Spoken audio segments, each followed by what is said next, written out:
Атмосфералык абанын булганышы мурда Бишкек шаары үчүн гана көйгөй болсо, азыр бул маселе өлкөнүн дээрлик бардык аймактарында актуалдуу болуп калды. Экологдор бул тенденцияны коңгуро катары баалап, мамлекет менен коомчулукту ыкчам чара көрүүгө чакырышууда. Баарыбызга белгилүү болгондой, бул газдаштыруу бүгүнкү күндө активдүү жүрүп атат. Бишкек шаарында бүгүнкү күндө 54 жаңы конушта газ түтүктөрү киргизилди. 47 миңден ашуун абоненттин үйү газга кошулду. Анан биз өзүбүздүн болжолдуу бир эсептерди жүргүзүп көрсөк, ушул газдаштыруу менен эле бүгүнкү күнгө карата биз 90 миң тонна көмүрдү жагууну чектедик да. Биз минималдуу көрсөткүчтөрдү эсептеп чыктык. Ошончо көлөмдө көмүр бүгүнкү күндө толугу менен жагылбай калды да. Бул да колоссалдуу чыгындылар да, абага булгануучу заттардын ири көлөмдөгү чыгышы чектелди да, башкача айтканда.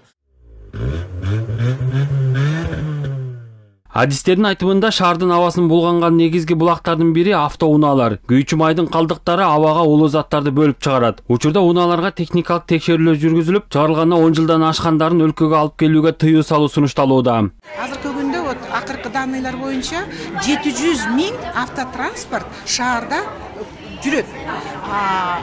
Ошондо бул алардын ыргыткан газдары ошол чөйрөнү булгап жатат. Ал эми жанагы коомчулук транспорт боюнча акыркы мезгилде жетекчилер жаранынан эң жогору көп иштер жүргүзүлүүдө. Мисалы үчүн эскилиги жеткен троллейбустардын баары чыгарылды шаардан. Бензин менен жүргөн автотранспорттор чыгарылды. Азыр көбүнчө газ менен жүргөн автобустар келип шаарга кирди.